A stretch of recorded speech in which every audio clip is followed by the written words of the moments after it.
Hello മുത്തുമണികളെ, അപ്പം ഞാനും തത്തയും കൂടെ ഒന്ന് പുറത്ത് പോകാൻ വേണ്ടിയിട്ട് റെഡി ആയിട്ട് നിൽക്കുകയാണ് കേട്ടോ. അപ്പോൾ സമയം 4 മണിയാവാനായിട്ടുണ്ട്.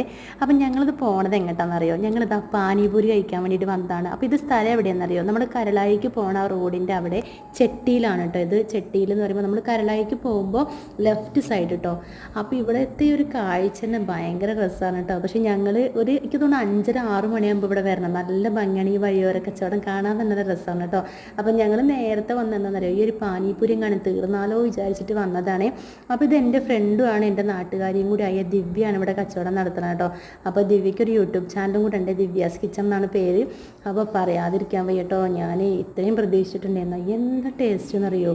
അതായത് ഞാൻ ഒരുപാട് സ്ഥലത്തുനിന്ന് പാനിപൂരി കഴിച്ചിട്ടുണ്ട്, അതൊന്നും ഒറ്റ പ്രാവശ്യം കഴിച്ചത് മാത്രമേ ഉള്ളായിരുന്നു. നല്ല ടേസ്റ്റോടെ കിട്ടിയിട്ടുണ്ടായിരുന്നു. നിലമ്പൂരിൽ നിന്ന് ഒരു മലയാളീസ് ഉണ്ടാക്കണം, അവിടെ പോയിട്ട് ഞങ്ങൾ കഴിച്ചിരുന്നു. അതല്ല അടിപൊളി. അതിനുശേഷം അതാണ് ഫസ്റ്റ് കഴിക്കണേ. അതിനുശേഷം ഞാൻ ഇതിൻ്റെ ഒരു അഡിക്റ്റായ ഒരു ഇഷ്ടപ്പെട്ട ഫേവറേറ്റ് സംഭവമായി ഈ പാനിപൂരി കേട്ടോ.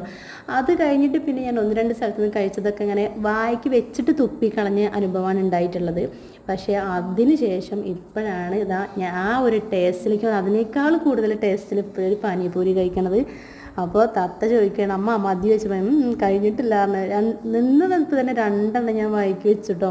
പിന്നെ ഞാൻ ഓക്ക് കൊടുത്തു. അപ്പോൾ ഓക്കും ഇഷ്ടമായിട്ടുണ്ട്. അപ്പോൾ പാനിപൂരി ഇഷ്ടമുള്ള കൂട്ടുകാരൊക്കെ ആരെങ്കിലും ഉണ്ടെങ്കിൽ ഇവിടെ ഈ ലൊക്കേഷനിലൊക്കെ ആണെന്നുണ്ടെങ്കിൽ പെട്ടെന്ന് പോകുക കേട്ടോ. അവൾ 11 മണി മുതൽ വൈകുന്നേരം വരെ അവിടെ ഉണ്ട് കേട്ടോ. പിന്നെ പായസമുണ്ട്, പായസം അടപ്രഥമനുണ്ട്.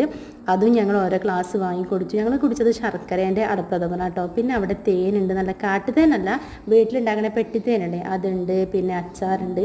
അപ്പോൾ ആർക്കെങ്കിലും പോകണമെന്നുണ്ടെങ്കിൽ ഒന്ന് പോയിക്കോളൂ കേട്ടോ.